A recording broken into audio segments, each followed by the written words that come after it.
Over the years, the fractional reserve system and its integrated network of banks backed by a central bank has become the dominant money system of the world. At the same time, the fraction of gold backing the debt money has steadily shrunk to nothing.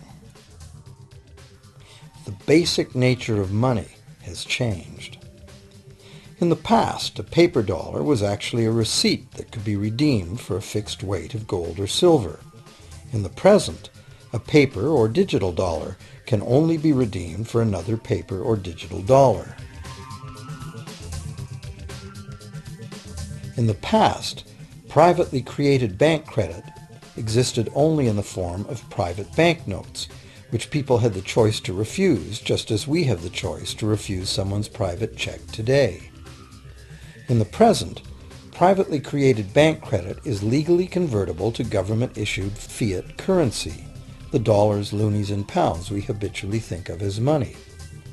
Fiat currency is money created by government fiat or decree, and legal tender laws declare that citizens must accept this fiat money as payment for debt, or else the courts will not enforce the obligation.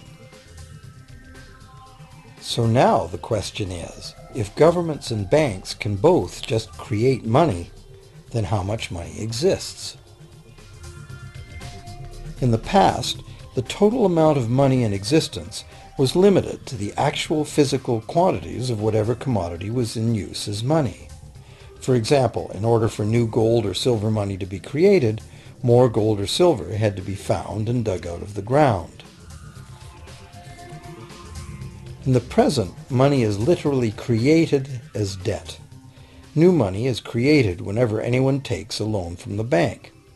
As a result, the total amount of money that can be created has only one real limit: the total level of debt.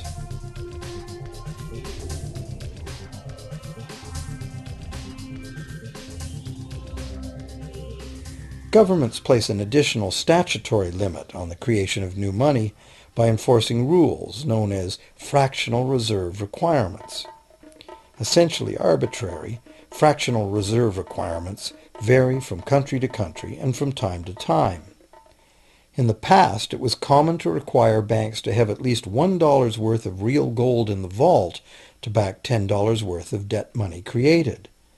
Today, reserve requirement ratios no longer apply to the ratio of new money to gold on deposit, but merely to the ratio of new debt money to existing debt money on deposit in the bank. Today, a bank's reserves consist of two things: the amount of government-issued cash or equivalent that the bank has deposited with the central bank, plus the amount of already existing debt money the bank has on deposit. To illustrate this in a simple way, let's imagine that a new bank has just started up and has no depositors yet. However, the bank's investors have made a reserve deposit of $1,111.12 of existing cash money at the central bank. The required reserve ratio is 9-to-1. Step 1. The doors open and the new bank welcomes its first loan customer. He needs $10,000 to buy a car. At the 9-to-1 reserve ratio, the new bank's reserve at the central bank, also known as high-powered money, allows it to legally conjure into existence 9 times that amount, or $10,000, on the basis of the borrower's pledge of debt. This $10,000 is not taken from anywhere. It's brand new money simply typed into the borrower's account as bank credit. The borrower then writes a check on that bank credit to buy the used car. Step 2. The seller then deposits this newly created $10,000 at her bank. Unlike the high-powered government money deposited at the central bank, this newly created credit money cannot be multiplied by the reserve ratio. Instead, it's divided by the reserve ratio. At a ratio of 9-to-1, a new loan of $9,000 can be created on the basis of the $10,000 deposit. Step 3. If that $9,000 is then deposited by a third party at the same bank that created it or at a different one, it becomes the legal basis for a third issue of bank credit, this time for the amount of $8,100. Like one of those Russian dolls, where each layer contains a slightly smaller doll inside, each new deposit contains the potential for a slightly smaller loan in an infinitely decreasing series. Now, if the loan money created is not deposited at the bank, the process stops. That's the unpredictable part of the money creation mechanism. But more likely, at every step, the new money will be deposited at a bank, and the reserve ratio process can repeat itself over and over until almost $100,000 of brand new money has been created within the banking system. All of this new money has been created entirely from debt, and the whole process has been legally authorized by the initial reserve deposit of just $1,111.12, which is still sitting untouched at the central bank. What's more, under this ingenious system, the books of each bank in the chain must show that the bank has 10% more on deposit than it has out on loan. This gives banks a very real incentive to seek deposits in order to be able to make loans, supporting the general but misleading impression that loans come out of deposits.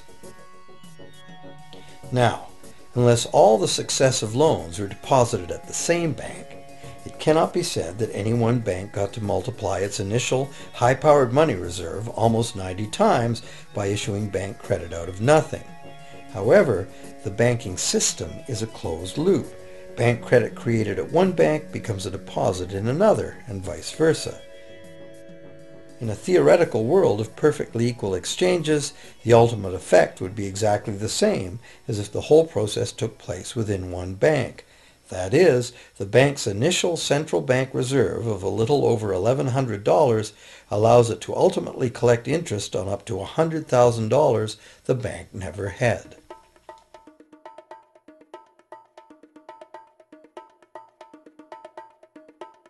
If that sounds ridiculous, try this.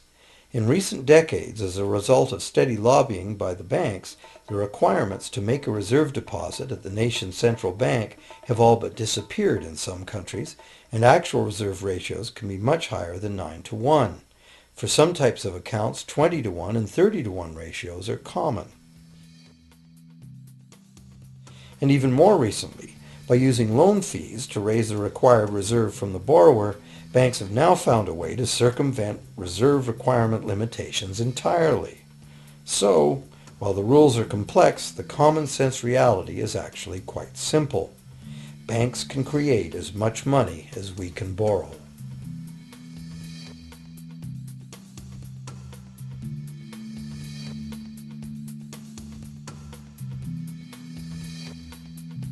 Despite the endlessly presented mint footage, government-created money typically accounts for less than 5% of the money in circulation.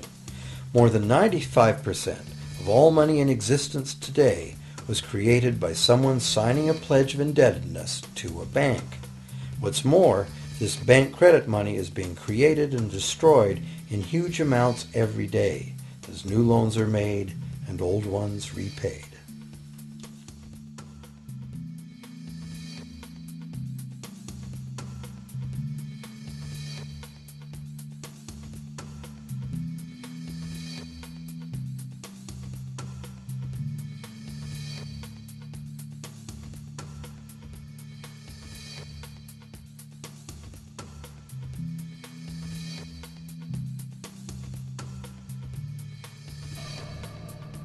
Banks can only practice this money system with the active cooperation of government. First, governments pass legal tender laws to make us use the national fiat currency. Secondly, governments allow private bank credit to be paid out in this government currency. Thirdly, government courts enforce debts. And lastly, governments pass regulations to protect the money system's functionality and credibility with the public, while doing nothing to inform the public about where money really comes from.